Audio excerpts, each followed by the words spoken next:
बिस्मिल्लाहिर्रहमानिर्रहीम। अस्सलाम वालेकुम वरहमतुल्लाहि वबरकातुहू। मेरे भाइयों और दोस्तों, इस वक्त अल्लाह तबारक व तआला के फजल व एहसान से रमज़ानुल मुबारक का मुबारक महीना गुजर रहा है। रमज़ानुल मुबारक के अंदर जो हम रोज़े रखते हैं, रोज़ा ये अल्लाह तबारक व तआला का इतना बड़ा हुक्म है और इस कदर बड़ा फरीज़ा है कि हुजूर पाक अलैहिस्सलाम ने इरशाद फरमाया कि जो शख्स रमज़ान के रोज़े को बगैर किसी उज़र के तोड़ दे, यानी रमज़ान का रोज़ा किसी एक रोज़े को वो ना रखे, तो हुजूर ने फरमाया कि उसके कज़ा के तौर पर और उसके बदले के तौर पर सारी ज़िंदगी के वो रोज़े रखता रहे तो वो रमज़ान के रोज़े को नहीं पहुँच सकता। तो मेरे भाइयों और दोस्तों, ये रमज़ान का रोज़ा, ये सुबह से लेकर शाम तक भूखा प्यासा रहना, ये अल्लाह तबारक व तआला को इतना महबूब है। यानी इन दिनों के अंदर ये रोज़ा रखना और अल्लाह का हुक्म पूरा करना, ये अल्लाह को इतना महबूब है कि अगर इसको छोड़कर, इसके एक रोज़े को छोड़कर हम जिंदगी के अंदर 10 बरस, 50 बरस, 60 बरस अगर रोज़े रखते रहें तो इस एक रोज़े के सवाब को हम नहीं पहुंच सकते। अब इस हदीस की बिना पर बहुत सारे लोग ऐसे हैं हजरत उलमा कि जिनके अंदर हजरत अलीयुल मुर्तज़ा रज़ियल्लाहु ताला अन्हु भी शामिल हैं। बहुत सारे उलमा का इन समेत मजहब यह है कि अगर किसी इंसान ने रमज़ानुल मुबारक के रोज़े को तोड़ दिया, ज़ाया कर दिया जानबूझकर बगैर किसी उज़र के, तो उसका अब कोई फिदिया नहीं, उसका कोई कफारा नहीं है। अब वो अगर सारी जिंदगी भी रोज़े रखता रहे तो उसका फिदिया और कफारा बन ही नहीं सकता।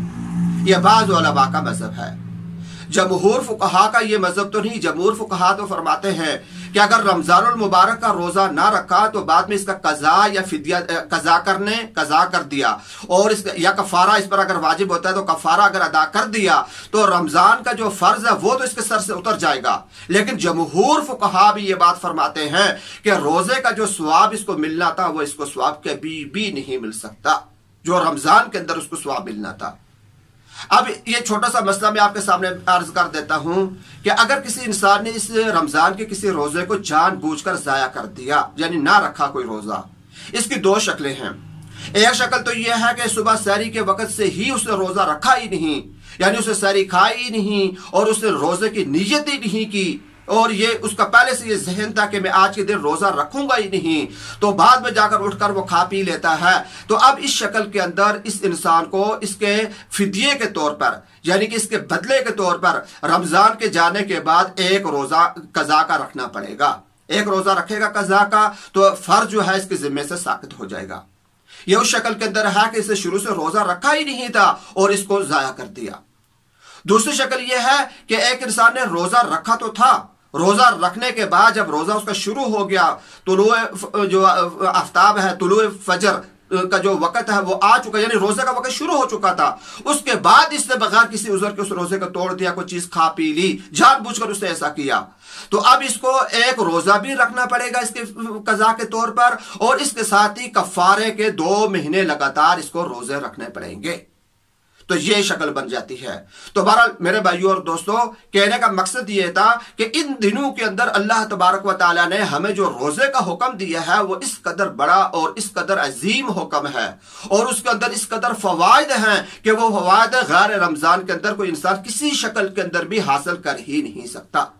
क्यों कि आज के दिन अगर हम रोजा रख रहे हैं तो यह हमारे अल्लाह का हुक्म है कि हम अल्लाह का हुक्म पूरा कर रहे हैं, अल्लाह का हुक्म समझकर रोजा रख रहे हैं।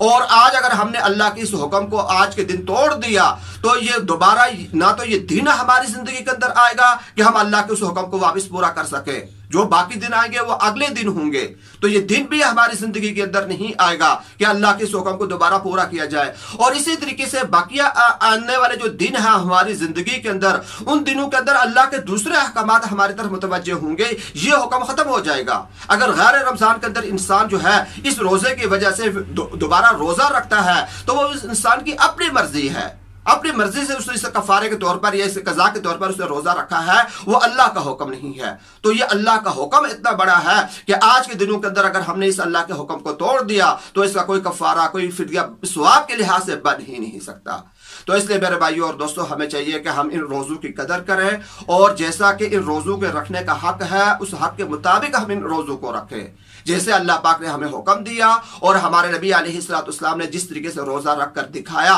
कुरान और अहादीस के अंदर इसकी जो तफासिल, फिक़ह की किताबों के अंदर इसकी जो तफासिल मौजूद है, उसके मुताबिक हम इस रोज़े को रखें, अल्लाह के हुक्म को पूरा करें। अल्लाह तबारक व तआला हमें, मुझे, आपको, सारी की सारी दुनिया के मुसलमानों को